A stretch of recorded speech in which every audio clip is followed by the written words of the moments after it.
My name is Alejandro Rojas, and the focus of my research was to study all the comycetes species associated to seedling diseases. So what we are doing is trying to look for all the organisms present in the soil that may cause your seed rot and seedling fruit rot.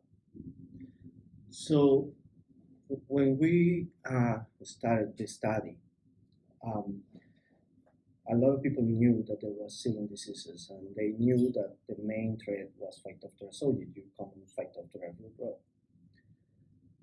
We found that pitting is a major threat also for seed and seedling diseases. So when a grower goes to the field, he will see a lot of stand issues, damping off, and things like that. Sometimes it's hard to catch, because some things may overcome some of these pathogens.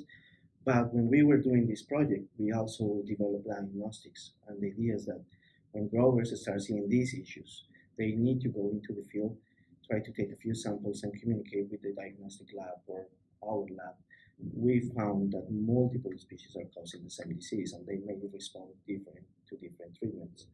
So yeah, for Phytophthora, we need to use whatever we have at hand. So first thing, our first layer of defense will be the seed treatment.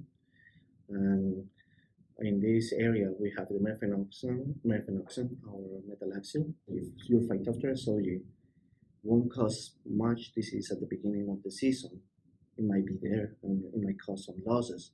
But later, when your temperature increases, and if you are having a lot of rain in your field, you may see a lot of Phytophthora soy. We found that clay content has an association to more comycetes present in your field. And actually, that makes sense because these organisms are called generically water molds. So they require water to cause the germination of the propagules or the spores that they have in the soil. So you get Phytophthora later in the season. You see that classic lesion on the stem running up from the stem, like a purple brownish color. Pythium sylvaticum, for example, they are more aggressive at colder temperatures. So they go for the seed and they cause a lot of disease. The way that we design the assay is first we detect if you have any Phytophthora. So we can detect the Soybean, which is the most important pathogen in soybean, but we can detect any other Phytophthora. So if Soybean is not your problem, we can say, okay, you have another Phytophthora is causing issues. One of the goals was also to develop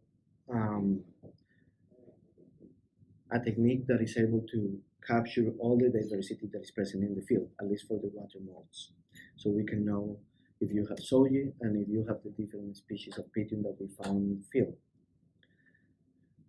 But not all the pythiums are bad, and some of them actually may protect your plants. But so far, what we are doing with this tool is trying to see, okay, you have all these pythium and these Phytophthora in your field. How your mefenoxam or your metalaxyl affects this community? Does it promote the bad guys or the good guys? Understand how these different management strategies that we have available, how they affect those species present in the soil.